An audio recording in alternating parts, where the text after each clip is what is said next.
Trade rumors are intensifying around the league and specifically surrounding the Toronto Maple Leafs as recent rumors have had Mitch Marner at the center of them, sending him to various teams, but there's one team in particular for a certain player, and that is the Vancouver Canucks, as there has been a suggested swap of Mitch Marner for Elias Pettersson. This is just insane at this point. We have to dive into this, plus the Leafs trade situation in general, all coming up on this episode of Hat Trick HQ. But before we get into the video, gotta remind you guys that 93% of you watching are not subscribed. We got Leafs content, we got Canucks content, we got content from all around the NHL every single day. So if that sounds good to you and you want to stay up to date, hit the button down below. It's completely free.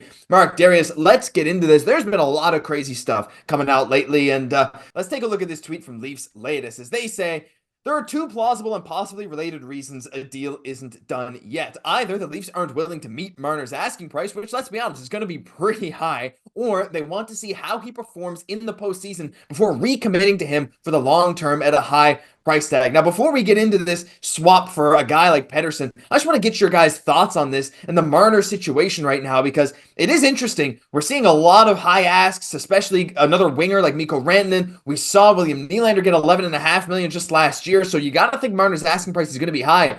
Do you think that Marner could legitimately be traded if his asking price isn't met? Could this be another Rantanen scenario? I guess, Darius, we'll start with you.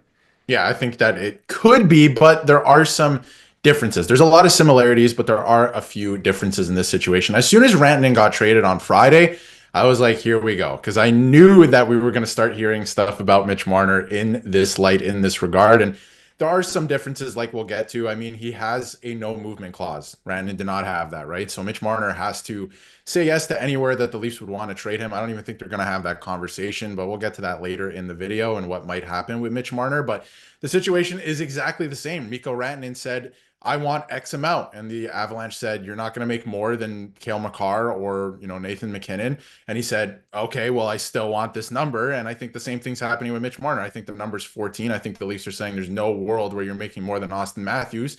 For some reason now they have an internal cap. I don't know where this came from, but it sounds like, they don't want to give him that number. And I think it's going to come down to after the season, they'll finally get there. But, they could make a trade in theory like this, like a Mikko Rantanen trade, excuse me, and make it work. And it could, for another superstar, which we'll get to as well, Mark, could make it work. But at the end of the day, Mitch Marner would have to approve it, would have to say yes. But Mark, it is very interesting. There's a couple options out there, if it were to happen. Yeah, no, and the biggest thing is we did see a report just talking about the Vancouver Canucks and how maybe a trade for PD for Marner as a swap would help, and they said you'd think it would. Now, looking at this, I'm going to go into why this just doesn't make sense for both franchises. The first one is Elias Pettersson. You are locked up long-term in Vancouver. He's a center. He's only 26 years old. Yes, it's kind of a similar situation where fans aren't a huge fan of PD sometimes, same as Mitch Marner with Toronto. The biggest thing is acquiring this contract and the Canucks moving on from this contract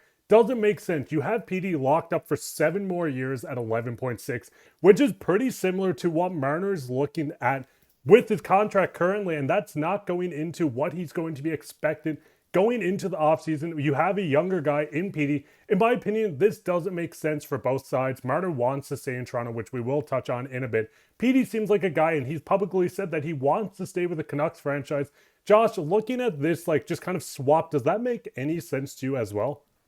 I mean, in a vacuum, I guess. There's a lot of variables with Mitch Marner, I think. On the one hand, if you treat this as just one for one, let's just imagine this, right? Toronto gets a guy that you're guaranteed at 11.6 million. This guy's had over 100 points 2 years ago. Yeah, there have been some locker room issues, though a lot of reports say it's probably not really on Pettersson. Maybe some of it, I don't know. But he's been injured a bit. There's some concerns about his health longer term. But objectively, if you're getting a former 100-point player for 11.6 million, who can play center versus Mitch Marner, who's a winger, who's going to demand probably 13 or 14 or more $1 million.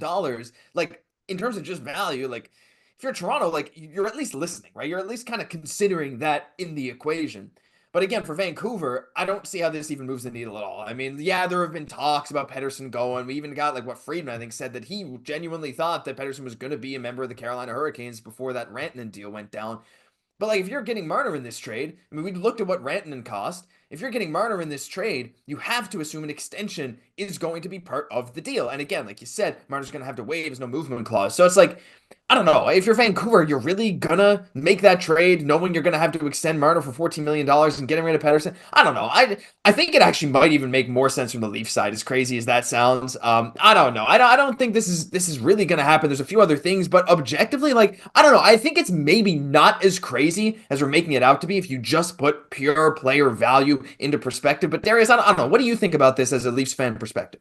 I think it's an interesting trade, but I don't, as a Leafs fan, I don't think I want Petey in Toronto. I don't think that that's the move to make here. And I'm not saying that I want Mitch Marner either, but I think that, as we move away from a trade here, the most likely thing to happen with Mitch Marner, there's two options here. Either he re-signs for less money than what he's actually asking for right now, or what he was asking for at the beginning of the season, or he walks in free agency. And I think it's actually going to come down to the playoffs this year, right? And I think, a lot of stuff could come down to the wire with PD in Vancouver as well, Mark, right? I think that, a lot of stuff is going to happen over the next couple of weeks. But I think with Mitch Marner, it's going to depend on his playoff run. There's this lazy narrative out there right now that, Mitch Marner is the leading scorer for the Toronto Maple Leafs in the, in this era, in the playoffs. And yes, that is true. If you look at the stats, if you just go to Hockey Reference or whatever, or Hockey DB, and you look at it, yeah, it's true. But most of the, goals, the assists, they all come in games 1 or 2 of a playoff series, and then he disappears, right? Like, he's been for the money that he makes, one of their worst playoff performers. He kind of disappears every year, and he makes mistakes like in a series, Josh, against Montreal, where he's making unforced errors and shooting the puck out of play, right? So I love this guy. Yeah, I mean, some people love him, right? It depends who you cheer for. But I think that, it really comes down to the playoffs this year. They wanted to get a contract done before the season started. That didn't happen. They don't want to talk about a contract, in the middle of a season. That could open back up because of the Mikko Rantanen trade, right? And things could start moving again. But I think it's going to rest on his playoff performance. I think playoffs come down to moments, and obviously you can look at point totals too, but what do players give you in certain moments? We know that Nylander, rises to the occasion every single time. Austin Matthews, I can remember some Austin Matthews moments, not so much with Mitch Marner. So it's going to come down to his playoff performance this year. But again, I think it's either going to be he re-signs as a Leaf for less than what he was originally asking for, or what's rumored out there right now, or he just walks in free agency. I don't see a trade happening because, again, he would have to accept it. Mark, I don't know how you feel about that, but I think there's only really 2 options at this point. I think the biggest thing is looking at the noise coming out of Vancouver. We know that management's looking at all options when it comes to JT Miller and Pettersson. I'm not going to go into that whole saga, but looking at this, they're actively looking at trades. And the biggest thing, if Brad Treliving gets towards the trade deadline, Mitch Marner's looking at him and saying, hey, I want to be the highest paid Leaf on this team. I want 14 plus million. I think it does get quite interesting going into trade deadline because, listen, you don't want to move one of your best players. You don't want to move someone out of the core 4. But the biggest thing is, if you're going to lose Mitch in the free agency for absolutely nothing, I think it kind of puts a time limit on Treliving to really figure this out and hammer down. I know they want to see how the playoffs go. They go into the playoffs and they lose in 7 to the Boston Bruins, like the broken record once again. I think there's going to be moving pieces, but you also need to look at this guy of a guy that's a great defensive two-way player, someone that can put up nearly 100 points for you every season. Letting that walk in free agency would be even harder to, like, a pill to swallow than trading him for another player. Josh, I don't know if you feel the same way on that as like a neutral bystander to this. Well, I mean, I don't know if neutral's the right word, but look, here's the thing. I try to approach these things as objectively as I can. And I think you both make great points, right? Like, you're not just going to trading this guy sends the wrong message, but also letting him walk just sucks for the future of the team. But also signing him for a cap hit that's way too high also sends the wrong message to the other players on the team, potentially, even though the salary cap is expected to jump a ton, right? Like potentially up to $9 million this offseason. Might not be that high, but like if it does, you could very reasonably ask for like, for example, for the percentage of Nylander's contract, if you go for the same percentage, that comes out to about $12.5 million. So it's like, 13 million is not that crazy. Highest pay. Anyway, you can get into all that, but at the end of the day, I think you're right. Like sometimes hockey is a business, and the Leafs have made an effort in the past to keep their guys around. I'm not going to get back into that Dubas here. I know you guys will probably end up cutting me out of this call if I do, but there's a lot of stuff that happened around keeping that core 4 together. And they're kind of paying the price for it, even though they're having some good teams because of some playoff stuff. But we also got this from Darren Dreger just to cap things off. He said it is different though. Mitch Marner has full protection. I think that's maybe the biggest piece here, right? He would have to waive his no trade clause, and here's the number one reason I don't see it. I think Toronto very much wants to sign him, and by all indications, he wants to stay and be a lifelong Leaf. So at the end of the day, I think I'm going to have to agree with you there, Darius. I don't think they're going to persuade him to be moved somewhere else. And like, look, if he does want to go somewhere else, I don't know, they're going to have to make a pretty good case for him, and he's going to have to agree to an extension beforehand because I don't see someone trading for him if they can't align some kind of long-term extension, right? Or the Leafs probably aren't going to trade him unless they're getting back a kind of haul like a superstar player, or well, former superstar maybe, in Elias Pettersson. I don't know. Any final thoughts on that, Darius, Mark? Because I don't know. I just see this is probably going to end very anticlimactic, but I don't see a trade coming because of the no movement. I don't see there being enough suitors. I don't see any teams giving up as much as they should for him.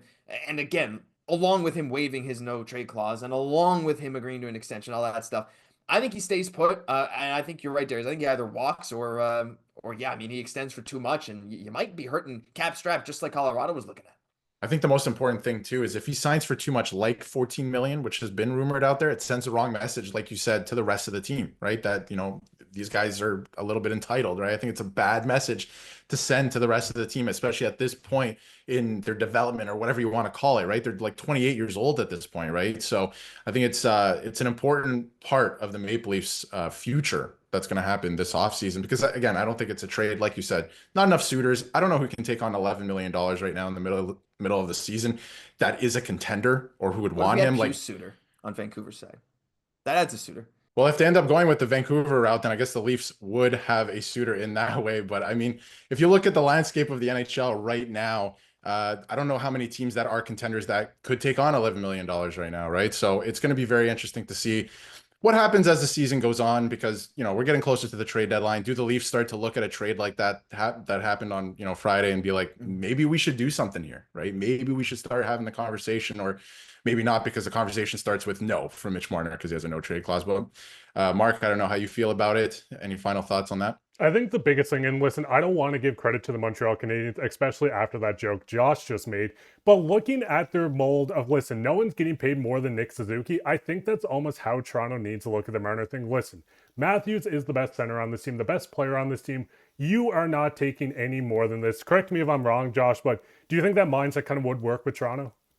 I mean, I'd like for it to if I was a Toronto fan. Like, again, I think it's a reasonable price tag too. Like, look, Montreal, I don't think that's sustainable long term because of how cheap that contract is and how well it's going to age. Like, you know, you got a guy who's probably a top 15 center in the league making under 8 million. Now, the Matthews model for the Leafs could make a lot more sense. They've done a great job of filling out their depth.